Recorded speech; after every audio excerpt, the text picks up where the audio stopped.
Salam sejahtera bagi kita semua. Apa kabar di hari ini? Diharapkan kalian semua dalam keadaan sehat-sehat dan senantiasa dalam berkat dan lindungan Tuhan. Sebelum kita lanjut, di subscribe, like, dan komen channel ini. Dan untuk pelajaran ekonomi kelas 11 kurikulum Merdeka, kita akan bahas bab 1, badan usaha dalam perekonomian, bagian E, manajemen badan usaha. Dan pada pertemuan kali ini kita akan bahas tentang bidang-bidang dan tingkat manajemen. Tujuan pembelajaran: 1. Membedakan bidang-bidang manajemen. 2. Menentukan tingkat manajemen. Mulai di bidang manajemen. Bidang manajemen itu terbagi atas berapa bagian? Ada 4 ya. A. Manajemen produksi. B. Manajemen pemasaran. C. Manajemen keuangan. Dan D. Manajemen personalia. Kita mulai di A. Manajemen produksi. Manajemen produksi adalah satu kegiatan yang dilakukan untuk mengatur jalannya proses produksi yang dilakukan oleh suatu perusahaan. Manajemen produksi juga meliputi bagaimana mengatur berbagai input atau faktor produksi supaya hasil produksi yang dihasilkan sesuai dengan yang ditetapkan. Kegiatan manajemen produksi: penentuan input atau bahan baku yang akan digunakan. Penentuan alat-alat atau teknologi apa yang akan digunakan. Penentuan metode produksi. Pengawasan selama berlangsungnya proses produksi. B. Bidang-bidang manajemen yang kedua atau B. Manajemen pemasaran. Manajemen pemasaran adalah kegiatan pengaturan proses penyampaian produk dari produsen kepada konsumen agar berjalan secara efektif dan efisien. Kegiatan manajemen pemasaran: pemilihan, segmentasi pasar atau memilih konsumen yang akan dituju. Menganalisis kesempatan atau peluang pasar. Menentukan cara promosi usaha.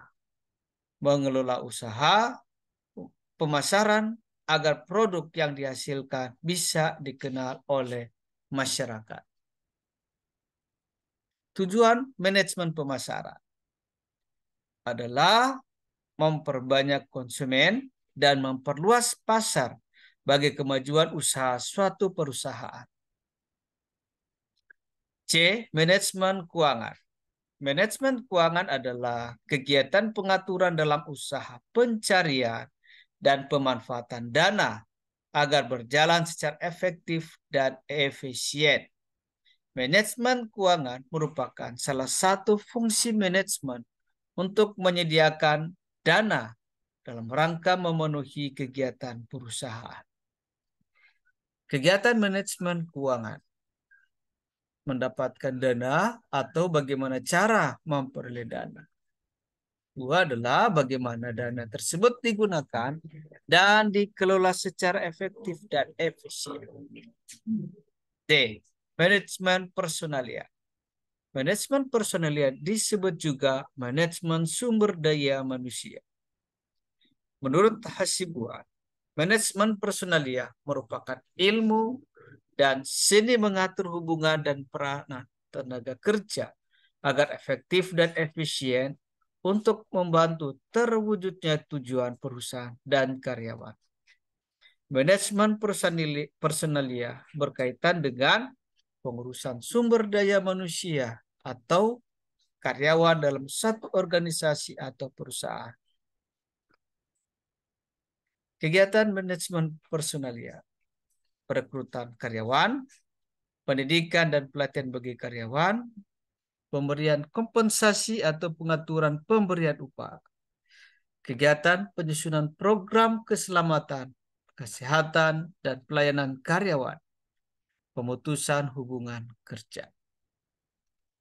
Lanjut di tingkat manajemen.